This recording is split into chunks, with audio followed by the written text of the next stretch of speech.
ये है talks news network और आप देख रहे हैं पॉलिटॉक्स, राजनीति का कच्चा चिट्ठा से। और हमारे जो लोगों की डिमांड्स थी उसको लेके शहरों के लिए हमारा क्या विजन है, हम क्या कर सकते हैं, उसका हमने विवरण तैयार कर जनता के समक्ष रखा है।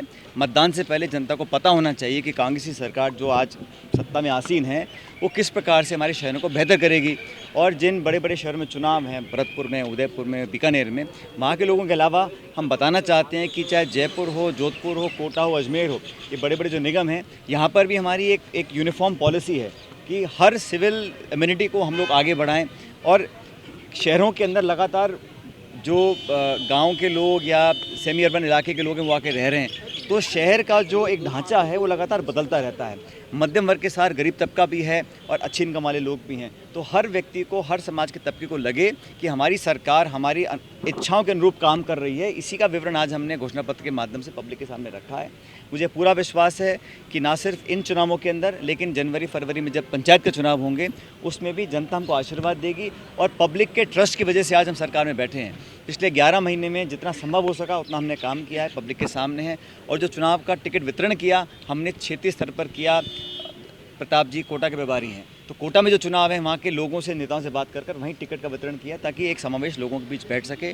टिकट वितरण हो, चुनाव प्रचार हो, घोषणा पत्र हो, सरकार की वर्किंग हो, मंत्रियों, सरकार संगठन का जो समन्वय है वो सब पब्लिक के सामने है। इसलिए मुझे पूरा विश्वास है कि 19 तारीख को जब मतगणना होगी तो अधिकांश जो परिणाम है वो कांग्रेस के पक्ष में आएंगे। तो साइकिल पे भी एक अलग पहल की है आपने, प्रताप जी भी सचिवालय जाते हैं साइकिल पे बैठते हैं, तो आप चाहेंगे और भी मंत्री? ये तो कह रहे हैं हफ्ते में 5 दिन जाया करेंगे, पहले कह रहे कभी कभी जाते थे, लेकिन प्रताप जी ने कहा हफ्ते में 5 दिन जाएगा। नहीं, ये तो हर चीज़ के लिए देखो, इसमें प्रदूषण हो और आजकल आप जानते हैं उत्तर भारत में जो भयंकर हवा के हालात बने हुए हैं और ख़ासकर बुज़ुर्गों के लिए, छोटे बच्चों के लिए, हम सब भुगत चुके हैं। हमारे घरों में ऐसा कोई ना कोई उदाहरण होगा जिसको आज कहीं ना कहीं सांस लेने में तकलीफ़ है, फेफड़ों की बीमारी। और अगर हम पर्यावरण को अगर संतुलित नहीं कर पाएंगे, इसमें कोई एक व्यक्ति के हाथ की बात नहीं है, कोई एक सरकार की बस की बात नहीं है, पूरे समाज को मिलकर, क्योंकि हम आने वाली पीढ़ी के लिए किस प्रकार का प्रदूषित वातावरण छोड़कर जाएंगे।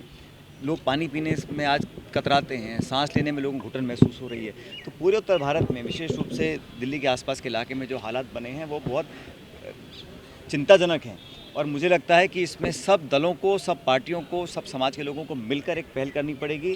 ऑलरेडी बहुत देर हो चुकी है, लेकिन ये छोटे छोटे कदम उठाने से अगर कुछ कामयाबी मिल सकती है तो उसमें हम सबको अपना योगदान देना चाहिए। बीजेपी ने अपने घोषणा पत्र में कहा है निकाय चुनाव के लिए कि केंद्र सरकार से विशेष वित्तीय प्रावधान कराकर शहरी विकास पर फोकस करेंगे। इसका मैसेज क्या समझा जाए कि बीजेपी की केंद्र में सरकार है? तो ऐसा है कि केंद्र की सरकार तो बीजेपी के 6 साल से है।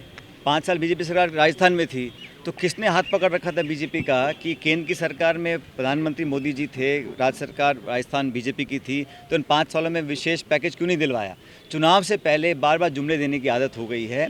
धरातल पर भारतीय जनता पार्टी के पास कोई कठोर योजना नहीं है, सिर्फ कांग्रेस की आलोचना करना है और राष्ट्रीय मुद्दों पर भावनात्मक बातें करने का मामला है। धरातल पर वर्कर, लीडर, पार्टी की रीति नीति क्या है, ये आज तक बहुत बड़ा एक रहस्य बना हुआ है। पब्लिक जानती है कि जो सरकार में बैठे हैं वही हमारा काम करा सकते हैं, और कितनी कोशिश भाजपा कर ले, लेकिन मुझे पूरा विश्वास है कि अधिकांश जगहों पर वोट कांग्रेस पार्टी का बनेगा।